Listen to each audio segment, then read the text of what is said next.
Hi folks, welcome to episode number 2 of the original Trilogy Podcast. Thank you very much if you watched the first one. I'm Jake Martin and these are my good friends. I'm going to let them introduce themselves. My name is Gaz Brookfield. Hello. Hello. My name is B-Sydes. Hello. Hello. Excellent.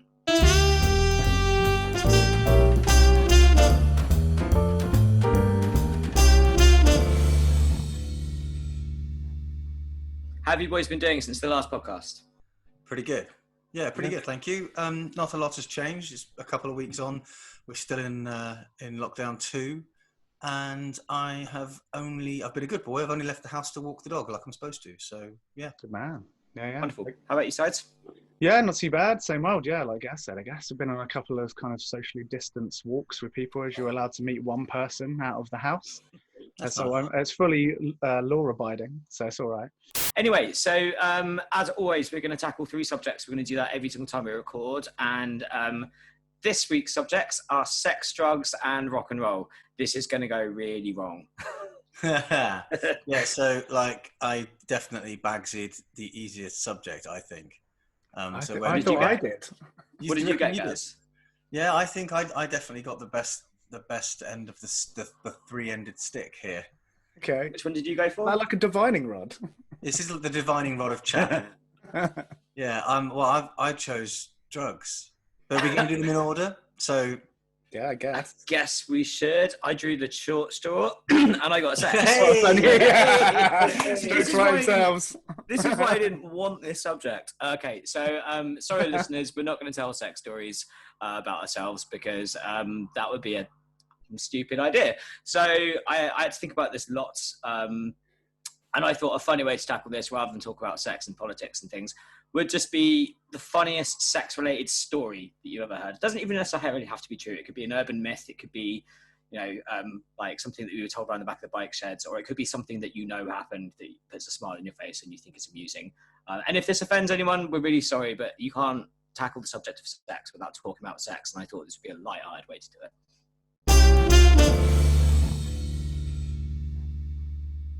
So, because I know that he's going to hate it more than any of us, and he's already blushing, I'm going to go for Sides first. I guess I'll go with the old urban myth that we all must have heard, and this will probably get cut. I don't know about there was that chat about boyfriend and girlfriend meeting up at at one of their parents' house when the parents go away. And then they end up having sex, but not in the... I love how you whispered that. But not in the usual way, you would say. Okay. Right. And then afterwards made quite a mess. And then upon the arrival of the parents getting home, blamed it on the dog. And then the dog was, No. That's what I heard. Does the story go that they put down the dog? That is what happens in the story. Yeah. No. Yeah. It's not. It's not real. It's not real. It's I really hope not. Surely it's it's down an a urban dog myth. for shitting. Then you're a horrible person. Do you mean That is terrible. I'm glad it's not real. Yeah, exactly. I don't think it is. But that was the story that I feel like everybody told.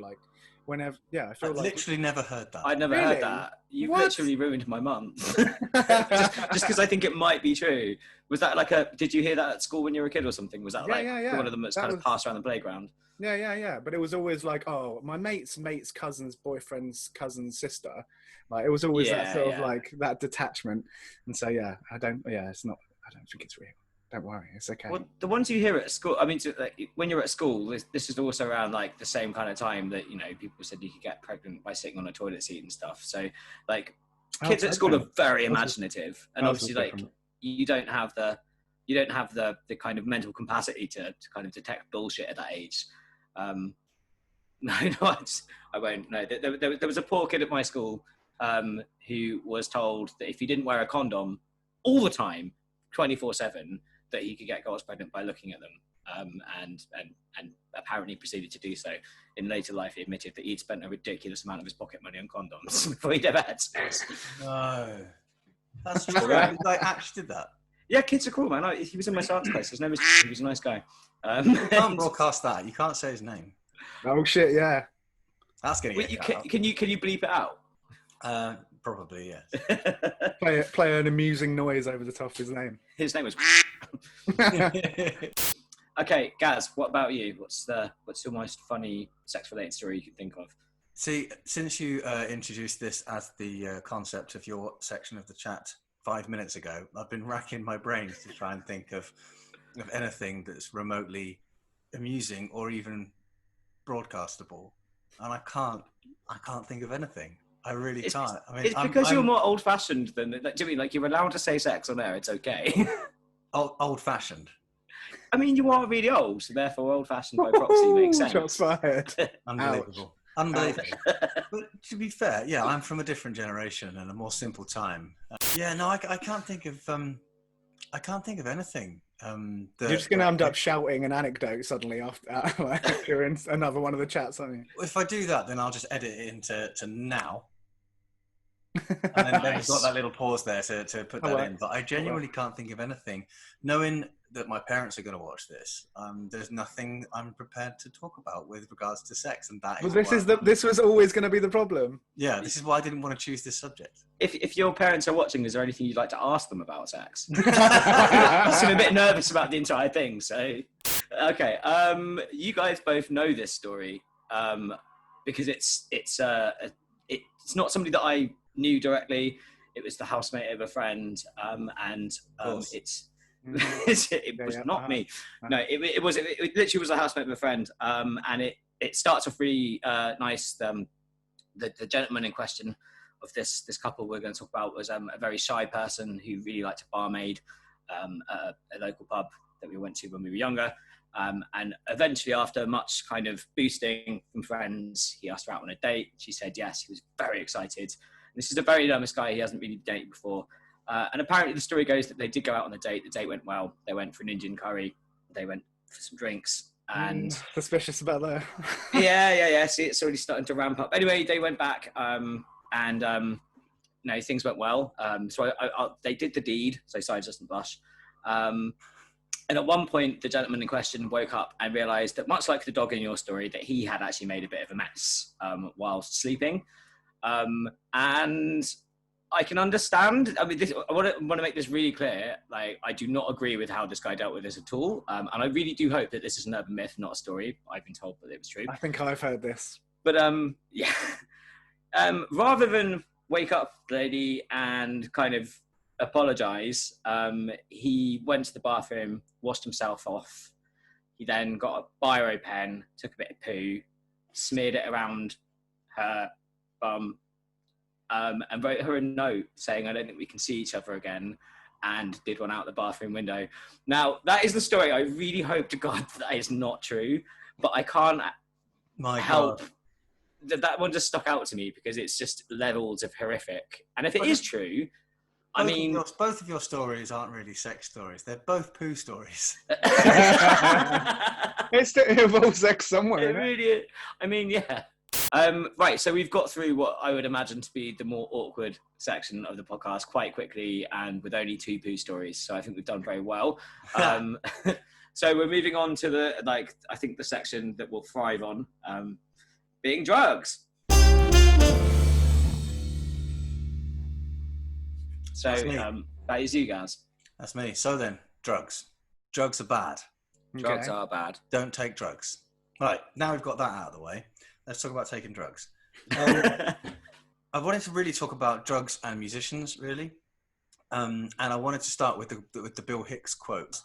It says, "You see, I think drugs have done some good things for us. I really do. Because you know what? The musicians that made all that great music that enhanced your lives throughout the years were real fucking high on drugs. The Beatles were so fucking high, they even let Ringo sing a few tunes." Bill Hicks. Now, you can't deny the sort of correlation between the greatest music of all time being written and recorded and performed by people who were on drugs, because it just was, and it is still. And correspondingly, the worst music of all time is recorded and produced by people who aren't on drugs. Clean cut, squeaky clean sort of side of pop music, which is all, You know, again, to quote Bill Hicks, like, we rock against drugs and all that sort of... The New Kids on the Block, wasn't it? Yeah. all that kind of stuff. We sing for Pepsi Cola. Yeah, it's just the worst. So you can't deny the fact that people on drugs have created some amazing things. But sadly, those people on drugs quite often succumb to the dark side of drugs and then end up joining the 27 Club. Oh, there's a dog. Hey. Ruben. But yeah, the dark side of drugs is, you know, that people can succumb to that and then end up dying young and becoming infamous, becoming legendary. And I do remember my 27th birthday when I realised I would never be legendary. Yeah. It's like a double-edged sword. You're like, yes, I made it. Shit, I'm gonna have to get a real job. Yeah. So there is that. So like, what I guess I wanted to put to the group. Drugs and music, good or bad? Go. Well, I mean, you summed it up pretty well. I mean, yeah, there are some amazing albums. Yeah, like Sgt. Pepper's and like most of like 9 Inch Nails stuff. Like, I think he was pretty much on heroin the whole time, wasn't he? So I mean, there's plenty to say about amazing stuff that's happened whilst under the influence, shall we say? And plenty of shite that's come out when completely clean. I don't think, you know. I'm not sure Keen are on Skag, you know what I mean? So, but then I guess Bowie was like on the big coke diet, wasn't he? And so that's why the thin white Duke was just as thin as he was. Well, exactly. Yeah, and again, that's another amazing artist who was clearly off his bonds most of the time. I feel like you're being non-committal sides. You're like, yeah, it's all good. Like, so drugs and music, good or bad? Aren't we kind of giving the argument for both? Yeah, we have to pick a side. Is that what we're doing? No, I don't think we can pick a side, because as musicians we have to say that it's good, but as people we have to say that it's bad. I disagree. Sorry. Well, yeah, I mean, I guess, yeah, like Cedric and Omar, when they wrote like one of my favourite albums, were like on heroin the whole time and off on that tour and stuff that kind of killed the band. But yeah, I mean, I'd say that probably, I guess we're not, if we're not picking sides, but probably more interesting music has been written on drugs than not on drugs, I should imagine. I think it's probably the reason that all of my music is so terrible. And why I'm so overweight. Yeah, like without picking a side, I'm all for drugs. Straight in. I do think it's important to say that drugs have very negative effects on people and that you shouldn't take drugs. But as Gaz said, like, so many amazing albums have been written with drugs as a kind of, not an inspiration, but a catalyst. Pink Floyd, I mean, for instance, like, those guys were definitely high. Like, you could go on for ages and ages. And I reckon some of the bad musicians as well, do you know what I mean? Doing like, there's a lot of drugs in bad music. I just think it depends on the person. And so personally, I don't actually, I've never written like a big kind of drug fueled album before, but I've always said that, like, if I make it past like 60, I'm getting absolutely hammered and doing a concept album, because it'll be the best thing I've ever made, and I'll do it. Like, you won't remember any of it. Yeah, we all owe it to ourselves if we get to that age to develop serious heroin problems. Yeah, exactly. Yeah, doing like, because I mean, okay, so heroin's the big one, right? Let's face it. Like, so you look at all the people. Like, I think maybe there's an effect that drug has on the way that you look at your career and the way that you act when you're on television or radio, the way that you respond to media. But like, all the really famous ones that people are like, oh my God, they're so talented and edgy and blah, blah, blah, blah. All of them on heroin. Kurt Cobain, Elliott Smith, like, what's the singer from the Chili Peppers called again? Do you mean, like, they're all, yeah, like, and we don't have to bleep their names out because they've all publicly said it and kind of gone, well, yeah, it's fine. Do you know what I mean? That was all of his book. I read his book, and it was basically like, I went to rehab, then I got out, did loads of drugs, went back to rehab, then I did loads of drugs. Yeah. And he was in a band with John Vishanti as well. Like, can you just imagine going on tour with both of those guys? Just like, John, Anthony, are you... Oh, for God's sake, not again. I mean, you've got to do something to put up with slap bass for that many years, right? Funny enough, last night I was watching a Hunter S. Thompson documentary.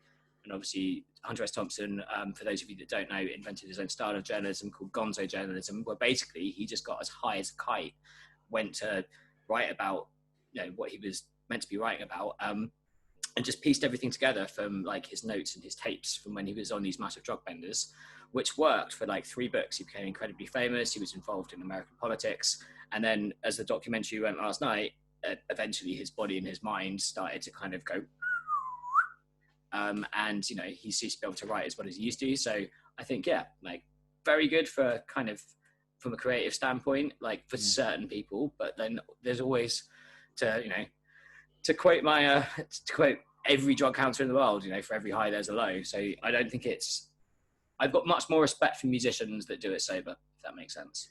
Did you ever read like A Day in the Life of Hunter S. Thompson? Yes. So good. Wow. Yeah. Wow. That's a big day. Big day. That's every day. Yeah. What Hunter S. Thompson did before 10 a.m. anyone else would consider to be a big week. Yeah. There's a line in that book, like it's like when he's talking about his morning routine and breakfast, and he's like, wake up, take cocaine, drink whiskey, eat food, do radio interview. And then I think after that, it's like, he's like, get home, start doing cocaine properly. It's like, wow. But like you can see, to sort of not bring it down too much, but you can sort of see why so many musicians end up on drugs in a bad way because of the lifestyle, and also just because I think deep down most of us are a little bit broken. Yeah, I think there's something within. There's a reason that we go on stage and sort of crave adoration from people, and then when that's over and you go back to the hotel and that's gone, and there's a reason that people need to get into that fuzzy head state again in order to. So once you get to a certain point, it's just readily available, right? And so it's just it's hard to. Yeah, I imagine it's hard to say no. I've never got to that point. No, I don't. No, I don't. Me, mate. I've never got to that point. I've certainly played in scenes where you don't need to be at that point for that to be ready, if that makes sense. Do you know what I mean? Like, every different pocket of music has a kind of different crowd and thing attached to it. And my younger days, which were less sober than younger me, definitely had a lot of fun. But then, yeah, like as I said, like that had its it had some serious pitfalls. My performances weren't so good, and I would get I get back from tour and be very, very ill. So how about you guys? Do you feel like you've covered it? Yeah, I think so. Yeah, I think we've done drugs. It was lovely to do drugs with you both. So yes, thank you for doing drugs with me, everyone. It was a pleasure. I can put it on my Facebook for people now. Spent all night doing drugs with Gaz and B-Sydes. Yeah, after we did sex first. Well, I guess we should move on to number 3 then. Rock and roll.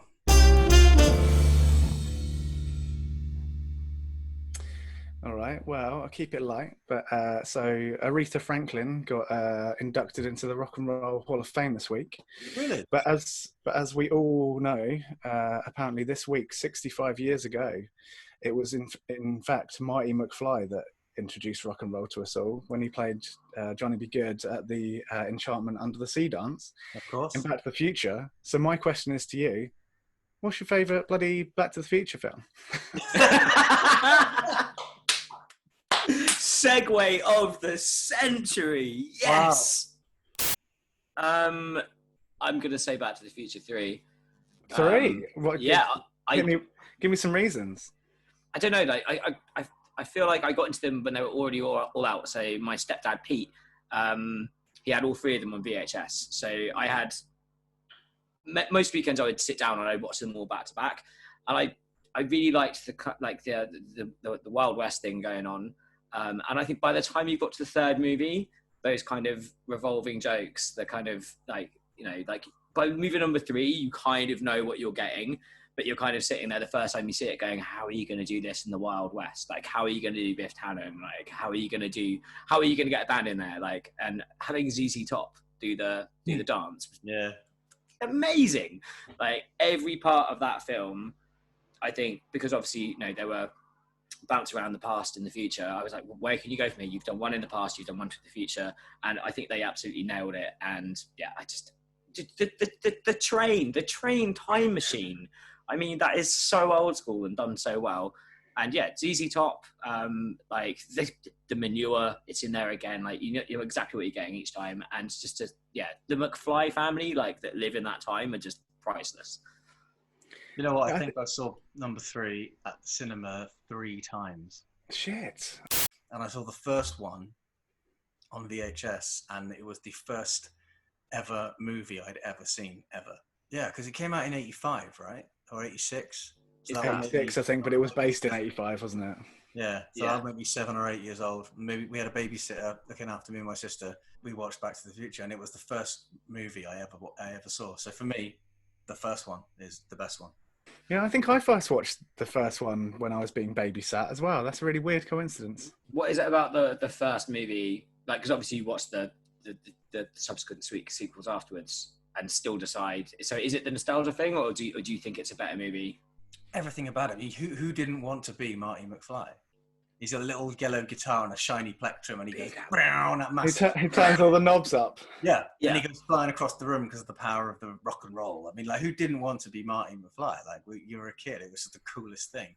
I will say that Marty McFly is actually one of the things that made me want to be a musician as a kid. Just ace, and also when you're watching it that Michael J. Fox can play the guitar as well, because it's not, when actors who can't play are miming. And they're doing that really shit. Or they get a hand double in to sort of. Is that a thing? They're like this. Yeah. Someone's fake hand. Seriously? Are you joking? Like, any film that anyone plays the piano in, it's always like you see them from here, and then it will go to the hands. Like, how do I apply for that job? But yeah, I just think the first one is so iconic, and also it's got that brilliant story of the wimpy kid fighting back against the bully. And as a little kid getting bullied, that was a big thing for me. You're just like, the dream of like punching out the bully. Is like yeah, of course. Never would happen. You'd break your wrist and get your head kicked in. But that's exactly what happened. Yeah. I was inspired by that, and I did. I punched my bully in the face, and I broke my knuckles, and got a bloody kicking for it as well. My friends Lou and Dave are the biggest Back to the Future fans going, and they had a Back to the Future themed wedding, and they had the DeLorean and the hoverboard. The guys that run the Portland Arms have a DeLorean. That's cool. Yeah, Haley and Steve got a DeLorean. Yeah, I played at my friend's wedding. They were there, and they brought it along for people to sit in. Haley and Steve, can we all make music videos and use the DeLorean, please? Then the next time we play to Portland, we don't want any money. We just want to go driving the DeLorean each, please.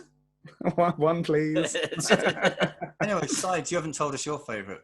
Well, that's nice actually, because you've gone 3, you've gone 1. I'm going to go 2. Two was my favourite. Because the goddamn shoes, for one. I still want those shoes. The lace-up shoes. Yeah. Amazing. And the self-drying clothes, yeah. Well, not so much the hoverboard. Like the shoes and the hoverboard, yeah. I can't believe you went for the shoes over the hoverboard. Well, I was getting to that. do you struggle with laces? When this is done, do you want me and Gaz to get some string and show you how to tie? I never learned. Let's get some Velcro trainers for Christmas. Yes.